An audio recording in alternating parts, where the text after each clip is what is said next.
Hello guys, good morning to all of you. कैसे हैं आप सब? आई होप सब अच्छे होंगे। तो आपका स्वागत है अपनी नेक्स्ट क्लास में, और ये अपनी प्रोनाउन की आज 5th क्लास और लास्ट क्लास होगी। आज हमारा प्रोनाउन कंप्लीट हो जाएगा। और जैसा कि हम इसमें ही मैं एक्सरसाइज साथ साथ करवा रही हूँ, तो हमें अलग से एक्सरसाइज करने के लिए कोई वीडियो नहीं डालनी पड़ेगी। जो भी मैं एक्सरसाइज करवा रही हूँ सारी ही प्रीवियस एग्ज़ाम बेस्ड क्वेश्चंस हैं। ठीक है, तो स्टार्ट करते हैं। नेक्स्ट हमारा प्रोनाउन का टाइप है indefinite pronoun. Indefinite pronoun, indefinite pronoun, indefinite pronoun. तो इनडेफिनिट का मतलब क्या होता है? डेफिनेट नहीं है, कोई अनिश्चित, जिसे हम अनिश्चितवाचक सर्वनाम बोलते थे हिंदी में, वही हमारा इंडेफिनिट प्रोनाउन है। तो इसमें इंडेफिनिट प्रोनाउन जो वर्ड्स होते हैं वो कौन कौन से होते हैं? Everyone, someone, no one, everybody, somebody, nobody, everybody, somebody, nobody, anybody, anybody. तो ये जो सारे हैं हमारे, ये किसके लिए यूज़ होते हैं? ये लिविंग बींग्स के लिए यूज़ होते हैं। ठीक है, ये लिविंग पर्सन्स के लिए यूज़ होते हैं। और हमारे हैं everything, everything, something, something, nothing और एनीथिंग। ये हमारे नॉन लिविंग चीज़ों के लिए यूज़ होते हैं। नॉन लिविंग चीज़ों के लिए यूज़ होते हैं ये इंडेफिनिट प्रोनाउन। तो इनकी क्या खासियत है? मतलब इंडेफिनिट प्रोनाउन के लिए नोट क्या है कि इनके साथ वर्ब हमेशा कैसी जाती है? सिंगुलर वर्ब जाती है। सिंगुलर वर्ब जाती है इनके साथ हमेशा, और एडजेक्टिव हिज जाता है, हिज। तो ये इसका इम्पोर्टेंट नोट हो गया इंडेफिनिट प्रोनाउन से रिलेटेड। अब हम इसका क्वेश्चन देख लेते हैं, एग्ज़ाम में कैसे आता है। Everybody, everybody have sabotaged their evidence. Sabotaged their evidence. Evidence, एक तो सबसे पहली चीज़ एविडेंस होता है, एविडेंसेस नहीं होता है, कि उन्होंने एविडेंसेस मिटा दिए, सैबोटेज्ड। ठीक है, तो एवरीबडी ये हो गया इंडेफिनिट प्रोनाउन। इसके बाद हमने क्या सीखा है? वर्ब कैसी जाएगी? सिंगुलर जाएगी, तो हैव नहीं आएगा। सिंगुलर वर्ब होती है हैज़, हैज़, हैव, ये सिंगुलर माना जाता है और ये प्लूरल माना जाता है। तो सिंगुलर वर्ब जाएगी, हैज़ के बाद, हैज़ हैव के बाद थर्ड फॉर्म आती है, और एडजेक्टिव दियर नहीं आएगा। क्या आएगा? His evidence. ठीक है, तो हमें लगता है एवरीबडी, हैव, दियर, लेकिन इनके साथ ये सिंगुलर लेके चलते हैं ये वर्ड्स। फिर है everything, everything in India is losing their values day by day, day by day. Everything in India is losing their values. Everything, everything के बाद सिंगुलर वर्ब, ये भी ठीक है। लूजिंग, दियर नहीं आएगा, हिज वैल्यू। एवरीथिंग ये कैसा है?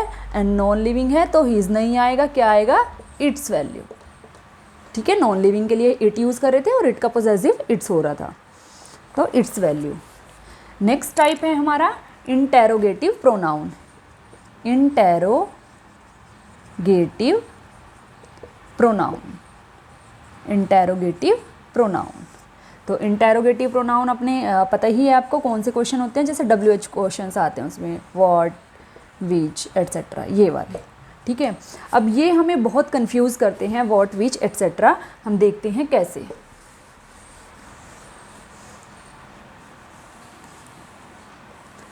हमें क्या लगता है? Which is your pen, which pen is yours, इनमें क्या डिफरेंस है? और दोनों ही सेंटेंस हमारे ठीक होते हैं। कैसे पता चलेगा? देखते हैं। Which is your classroom, which is your classroom, which is your classroom, और which classroom, classroom is yours. तो दोनों में से कौन सा सेंटेंस ठीक है? विच इज़ योर क्लासरूम, क्या यह तुम्हारा क्लासरूम है? ये ठीक है। विच क्लासरूम इज़ योर्स, तुम्हारा क्लासरूम कौन सा है? ये भी ठीक है। लेकिन इन दोनों में विच का क्या फ़र्क है? कौन सा विच प्रोनाउन है, कौन सा विच और कुछ है? ठीक है, तो देखो हमने सबसे पहली नाउन की क्लास में क्या सीखा था कि नाउन, सब्जेक्ट, वर्ब और ऑब्जेक्ट हमारा एक सेंटेंस होता है। सब्जेक्ट या ऑब्जेक्ट के प्लेस पे हमेशा क्या आता है? या तो नाउन आता है या फिर प्रोनाउन आता है। या तो नाउन आता है या फिर प्रोनाउन आता है। ठीक है, और इनके बाद फिर क्या आ जाती है? वर्ब आ जाती है। ठीक है, फिर हमने एक चीज़ और क्या सीखी थी कि नाउन और प्रोनाउन या नाउन नाउन या प्रोनाउन प्रोनाउन इकट्ठे नहीं आते, इकट्ठे नहीं आते। अगर नाउन के बाद कोई वर्ड दिया हुआ है तो वो प्रोनाउन नहीं होगा। ऐसे ही प्रोनाउन के बाद कोई वर्ड दिया है वो नाउन नहीं होगा। ठीक है, इनके बाद कोई भी वर्ड दिया होगा वो क्या होगा? एडजेक्टिव, एडजेक्टिव होगा, क्योंकि संज्ञा या सर्वनाम की विशेषता बताने वाले शब्दों को क्या बोलते हैं? हम विशेषण बोलते हैं, और इंग्लिश में विशेषण एडजेक्टिव होता है। तो मतलब बाद में नहीं, मतलब इनके बाद क्या आएगा वर्ड? नाउन या प्रोनाउन आएगा। ठीक है, तो अभी हम देखते हैं फिर इस कॉन्टेक्स्ट में विच इज़ योर क्लासरूम, क्लासरूम। ठीक है, तो अब ये विच इस सेंटेंस का सब्जेक्ट है और इसके बाद ये हमारी क्या लगी हुई है? वर्ब लगी हुई है। तो सब्जेक्ट की प्लेस पे हमारा नाउन या प्रोनाउन आता है और उसके जस्ट बाद क्या आती है? वर्ब आती है। तो यानी ये विच हमारा क्या हुआ इसमें? प्रोनाउन। नाउन तो ये है नहीं, तो ये क्या है? Interrogative pronoun. तो फर्स्ट वाले सेंटेंस का विच हमारा क्या है? Interrogative pronoun. इसलिए ये सेंटेंस हमारा ठीक है कि नाउन और प्रोनाउन के बाद क्या आती है? हमारी वर्ब आती है। ठीक है, अब चलते हैं हम दूसरे सेंटेंस की तरफ। अब दूसरे सेंटेंस में क्या है? विच क्लासरूम। अब अगर मैं इसको प्रोनाउन मान लेती हूँ कि ये भी इंटेरोगेटिव प्रोनाउन है, तो ये क्लासरूम हमारा क्या है? नाउन है। और हमने क्या सीख रखा है? नाउन प्रोनाउन इकट्ठे नहीं आएंगे। तो फिर इसलिए ये विच हमारा क्या हो जाता है? एडजेक्टिव हो जाता है। अगर इस WH क्वेश्चन के बाद, WH वर्ड के बाद हमारा नाउन लगा होता है तो वो हमारा क्या होता है? एडजेक्टिव होता है, ना कि इंटेरोगेटिव प्रोनाउन। तो ये फ़र्क होता है हमारा कि कौन सा हमारा एडजेक्टिव है, कौन सा प्रोनाउन है। इसलिए हम स्टेप टू स्टेप सीखते हैं अपनी नाउन की क्लासेस से लेकर टेंस तक। बिल्कुल, आई होप आपको ये समझ आ गया होगा। तो इसी तरह से आते हैं बस ये सेंटेंस कि वर्ब कहाँ है, और दो इकट्ठे दे देंगे कि ठीक है या गलत है, मतलब एरर, फाइंड एरर में या फिर सेंटेंस इंप्रूवमेंट में आ जाता है। इतना कुछ इसमें खास नहीं है इंटेरोगेटिव में। सिर्फ आपको ये समझना है, अगर WH वर्ड के बाद हमारा कोई वर्ड लगा हुआ है तो वो हमारा एडजेक्टिव बन गया, अदरवाइज वर्ब लगी हुई है तो वो हमारा इंटेरोगेटिव प्रोनाउन बन गया। नेक्स्ट टाइप ऑफ प्रोनाउन है हमारा डेमोन्स्ट्रेटिव, डेमोन्स्ट्रेटिव प्रोनाउन। डेमोन्स्ट्रेटिव सांकेतिक, संकेत करना है, ऐसे ये, वह, ये, वो। ठीक है, तो ये कुछ वर्ड्स होते हैं, this, that, these and those. ये हमारे क्या कहलाते हैं? डेमोन्स्ट्रेटिव प्रोनाउन वर्ड कहलाते हैं। ये हमारे सिंगुलर के लिए यूज़ करते हैं और ये दोनों वर्ड्स हमारे प्लूरल के लिए यूज़ करते हैं, या हम फर्स्ट सेकंड क्लास से पढ़ने लग जाते हैं। दिस और दीज ये हमारे नियर ऑब्जेक्ट के लिए यूज़ होता है, पास ऑब्जेक्ट्स के लिए, और दोस और दैट हमारा फार ऑब्जेक्ट्स के लिए यूज़ होता है, फार ऑब्जेक्ट्स के लिए, दूर के लिए यूज़ होता है। ठीक है, तो अब जैसे है एग्जाम्पल में दिस इज़ माई बुक, अगर कोई सामने ही पड़ी है और मैं बोलती हूँ दिस इज़ माई मार्कर, तो दिस इज़ माई बुक। अगर दूर है तो दैट इज़ माई पेन, वह मेरा पेन है। ठीक है, ऐसे ही हमारा आ जाता है this is my book and this book is mine. तो इसमें भी ये नाउन है तो ये डेमोन्स्ट्रेटिव एडजेक्टिव हो जाता है, और दिस के बाद अगर वर्ब है तो ये हमारा डेमोन्स्ट्रेटिव प्रोनाउन हो जाता है। तो थोड़ा हमें सिर्फ ये ध्यान रखना है इसमें। तो अभी हम डेमोन्स्ट्रेटिव के कुछ एग्जाम्पल कर लेते हैं जो कि थोड़े इम्पोर्टेंट हैं। डेमोन्स्ट्रेटिव प्रोनाउन के हम एक दो एग्जाम्पल कर लेते हैं, कैसे हमारा एग्ज़ाम में क्वेश्चन बनता है। जैसे फर्स्ट क्वेश्चन है virtue virtue and vice both are men's qualities that leads us towards happiness and this leads us towards miseries। तो इसका क्या मतलब है? वर्षु होता है गुण और वाइस होता है दोष, ठीक है। तो virtue and vice both are men's qualities, ये दोनों मैन की, आदमी की क्वालिटी हैं कि उसके अंदर दोनों होते हैं, गुण भी होता है दोष भी होता है। दैट लीड्स अस, अब हमें क्या लग रहा है दैट किसके लिए लगा हुआ है? दूर के लिए यूज़ होता है, तो ऑब्वियस सी बात है दैट किसके लिए यूज़ होता है? वर्षु के लिए, यानी दैट हमारा बिल्कुल सही है, दूर के लिए यूज़ होता है। तो पहले हमें दूर वाली प्रॉपर्टी दिखानी है, पहले दूर वाली चीज़ के बारे में बताना है, ठीक है। फिर हमारा दिस से पास वाली, तो दिस से पास वाली मतलब वाइस पास है थोड़ा दिस के, तो दिस से पास वाली बतानी है। तो ये दिस लीड्स टुवर्ड्स मिजरीज, अगर दोष होंगे तो उनसे हमें दुख मिलेगा। तो ये हमारा सेंटेंस ऐसे आता है। ऐसे ही Ram and Mohan are friends, एक ये सेंटेंस इस वे में भी आ जाते हैं। Friends, doctor and teacher respectively. तो पहले हम पहले वाला बताते हैं, पहले वाला बताया जाता है। मतलब डॉक्टर कौन है? राम है, और मोहन कौन है? टीचर है। पहले वाले के बारे में बताया जाता है, रेस्पेक्टिवली से ये मीनिंग निकल जाता है सेंटेंसेस का। अब third, Ram and Mohan are friends, latter is a teacher, former is a doctor. अब इस सेंटेंस में देखो, जब हम लेटर और फॉर्मर से डिस्क्राइब करते हैं तो पहले वाला रूल बदल जाता है। लेटर कौन है? Latter is a teacher. Latter का मतलब, लेटर से हम पहले वाला बताते हैं, लगता बाद वाला है, पहले वाला बताएंगे। और farmer is a doctor, sorry उल्टा बोल रही हूँ मैं। लेटर दूर वाला है, ऑब्वियस सी बात है, तो हाँ पहले वाला ही बताएंगे उससे। लेटर वर्ड दूर वाला है, तो दूर कौन होता है हमारा? पहले वाला दूर हो जाता है। फॉर्मर बाद वाला जो पास होता है, ठीक है। इसमें ये थोड़ा सा इम्पोर्टेंट है, इसको थोड़ा ध्यान रखना है।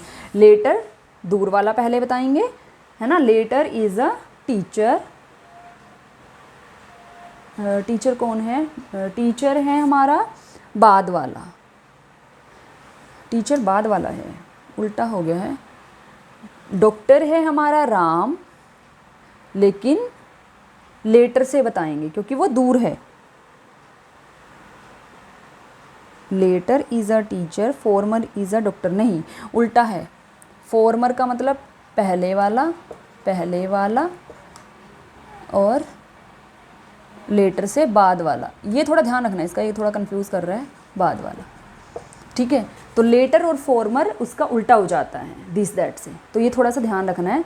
लेटर क्योंकि वो दूर है, नहीं फॉर्मर पहले आता है, तो फॉर्मर यहाँ से याद रहेगा, फॉर्मर पहले आता है, लेटर बाद में आता है। तो इसमें लेटर और फॉर्मर में थोड़ी सी कन्फ्यूज़न होती है, ये थोड़ा ध्यान से रखना। मैं खुद कन्फ्यूज़ हो गई हूँ इसमें, ठीक है। तो आई होप आपको ये समझ आया होगा। तो एक दो सेंटेंसेस इसके बना के देख लेना, लेटर और फॉर्मर के, थोड़ा ध्यान रहेगा। थोड़ा कंफ्यूज करता है ये लेटर और फॉर्मर वाला कॉन्सेप्ट, बस ये याद रखो कि ये उसका उल्टा होता है, दिस और दैट का उल्टा होता है। हम पहले दैट वाला बताते हैं पहले वाले से, दिस बताते हैं बाद वाले से, लेकिन उसका उल्टा लेटर और फॉर्मर हो जाता है।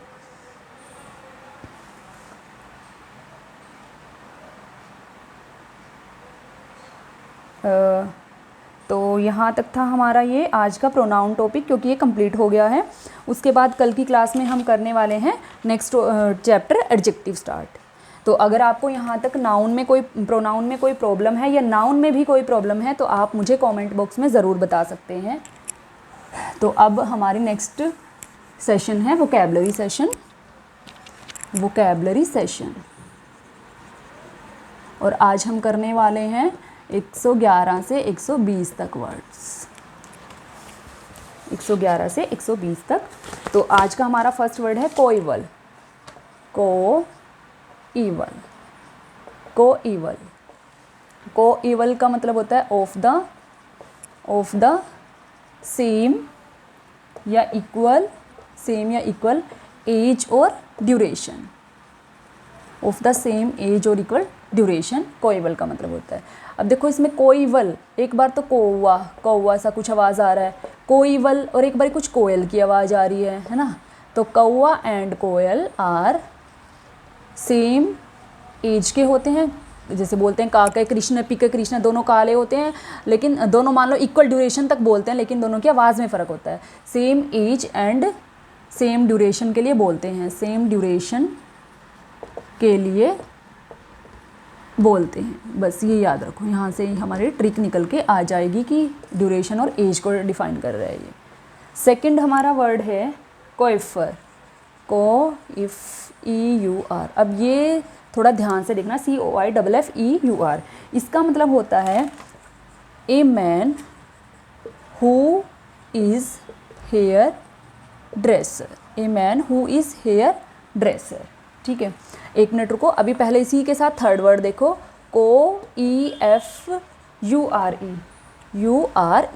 ये भी कोएफर है, ये भी कोएफर है, सेम सी प्रोनाउंसिएशन है, लेकिन थोड़ा सा फ़र्क देखो इसमें। A way of cutting and hair arrangement. अब इन दोनों वर्ड सिमिलर से दिखते हैं हमें, इनको याद करने की ट्रिक मैं बताती हूँ। कोइफर और कोफर, तो दोनों में को और फर है। फर यानी फर क्या बोलते हैं हम, जैसे एनिमल्स के हेयर होते हैं उनको फर बोल देते हैं ना, तो फर यानी बालों से रिलेटेड हो गया, ये हेयर से रिलेट कर रहा है ये। तो अब देखो इसमें ई पहले आया है, ई पहले, और इसमें ई बाद में। ठीक है, तो ई पहले आएगा तो पहले तो कोई आदमी होना चाहिए ना, कोई बंदा होना चाहिए, कोई ब्यूटीक होना चाहिए ना हेयर ड्रेस करने वाला। तो सबसे पहले तो क्या होगा, मैन होगा या फिर ड्रेसर होगा। ठीक है, पहले तो ड्रेसर होगा, और बाद में आएगा तो बाद में वो कटिंग करेगा। मतलब अगर कोई ड्रेसर ही नहीं है तो कटिंग कौन करेगा, तो पहले आदमी होता है फिर वो कटिंग करता है। ठीक है, तो इस तरह से इसको याद कर सकते हैं हम कोरिलेट करके दोनों वर्ड्स को, बस थोड़ा स्पेलिंग ध्यान रखना। नेक्स्ट वर्ड है हमारा कोहॉर्ट। कोहॉर्ट का मतलब होता है हमारा ए फ्रेंड और कंपेनियन। ठीक है, जो हमारे साथ दे हमारा हर time, a group of people या फिर सेम एक्टिविटी हो जिनकी, उसको हम कोहॉर्ट बोलते थे। तो इसमें को और हार्ट की आवाज़ आ रही है, हार्ट, कोहॉर्ट, दोनों का सेम हार्ट हो, सेम हार्ट वाले लोग, दोनों सेम हार्ट वाले फ्रेंड्स, ऐसे बोल सकते हैं हम इनको। ठीक है, कोहॉर्ट से। नेक्स्ट वर्ड है हमारा कंसर्ट, नहीं assassination, double S, assassination, SSI, assassination का मतलब होता है हमारा किलिंग या मर्डर फॉर पॉलिटिकल रीज़न।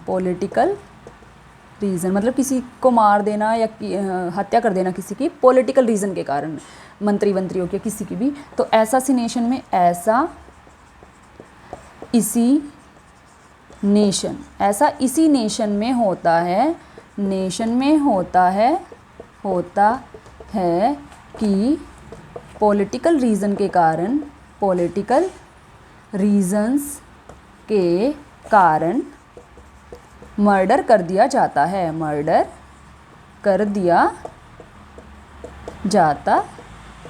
है। तो तो यही इसकी ट्रिक हो गई। ऐसा इसी नेशन में होता है, ऐसा इसी राष्ट्र में होता है। तो ये आज के 5 वर्ड्स थे। नेक्स्ट हम करते हैं 6 वर्ड। 6 वर्ड है हमारा कॉन्फिडेंट।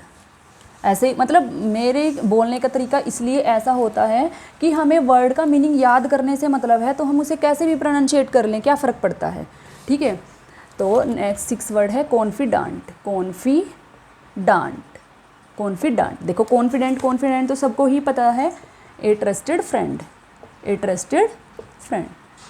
तो देखो कॉन्फिडेंट का मतलब क्या होता है, कॉन्फिडेंट कि हम खुद पे कॉन्फिडेंट होते हैं, और कॉन्फिडेंट हम फ्रेंड पे होते हैं, फ्रेंड पर ट्रस्ट करने वाले, ट्रस्ट, ठीक है। तो यानी मुझे कॉन्फिडेंट है, मैं कॉन्फिडेंट हूँ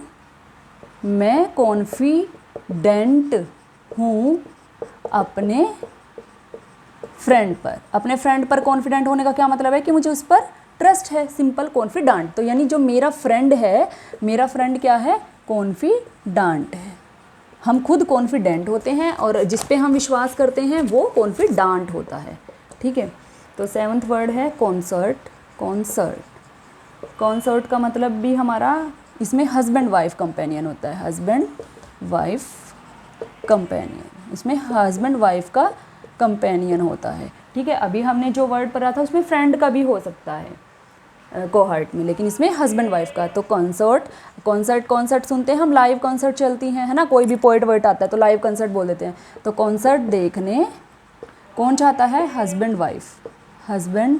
वाइफ कॉन्सर्ट देखने हस्बैंड वाइफ मिलकर जाते हैं, तो उनका मिलना हमारा क्या हो जाएगा, कॉन्सर्ट हो जाएगा। नेक्स्ट वर्ड है हमारा कॉन्स्ट्रू का मतलब है टू इंटरप्रेट करना, है ना, जांच करना। तो कौन सा ट्रू है, कौन सच्चा है, यह जज इंटरप्रेट करता है, कौन सही है या कौन ट्रू है, कौन सा ट्रू है। 9th वर्ड हो गया हमारा कॉन्टेंड का मतलब है टू फाइट करना या compete करना। फाइट वो नहीं, घुस से मुक्का वाली फाइट नहीं, compete करना वैसे लड़ाई करना, आर्ग्यू करना, ठीक है। तो कौन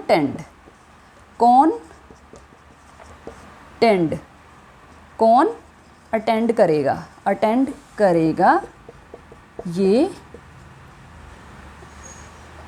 फाइट हो रही है, आर्ग्यू हो रही है या compete हो रहा है, ये compete हो रहा है, कौन अटेंड करेगा। नेक्स्ट वर्ड है हमारा कंटेंशन जिसे हम बोलते हैं। कंटेंशन का मतलब होता है एंगर एंड डिसएग्रीमेंट, एंगर या फिर डिसएग्रीमेंट किस चीज़ के लिए, ठीक है। आर्ग्यूमेंट भी बोल सकते हैं इसको, आर्ग्यूमेंट।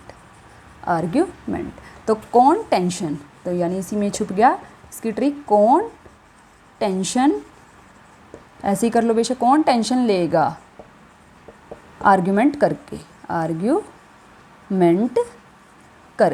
अगर हम आर्ग्यूमेंट करेंगे तो कौन टेंशन लेगा, है ना। तो यही इसकी ट्रिक बन गई। तो इसी के साथ हमारी आज की क्लास ओवर होती है। तो गाइज़, अगर आपने मेरा चैनल अभी तक सब्सक्राइब नहीं किया तो प्लीज़ मेरा चैनल सब्सक्राइब करें, लाइक करें, शेयर करें, और मुझे कमेंट बॉक्स में ज़रूर बताएं कि आपको ये ट्रिक्स कैसी लग रही हैं। और गाइज़, ये सारा मतलब मटेरियल जो भी मैं करा रही हूँ ये आपको डेफिनेटली 101% आपको एग्ज़ाम्स में काम आने वाला है। जैसे ही मैं ग्रामर की एक्सरसाइज करवा रही हूँ वो सब एक्सरसाइज हमारे previous year question based exercise हैं, कुछ भी मतलब अपने पास से या ऐसे ही नहीं करवाए जा रहे हैं। जिस टाइप से क्वेश्चन करवाए जा रहे हैं उसी ही टाइप से एग्ज़ाम में पूछे जाते हैं। तो आई होप आपको ये सेशन मेरा अच्छा लगा होगा। Thank you so much.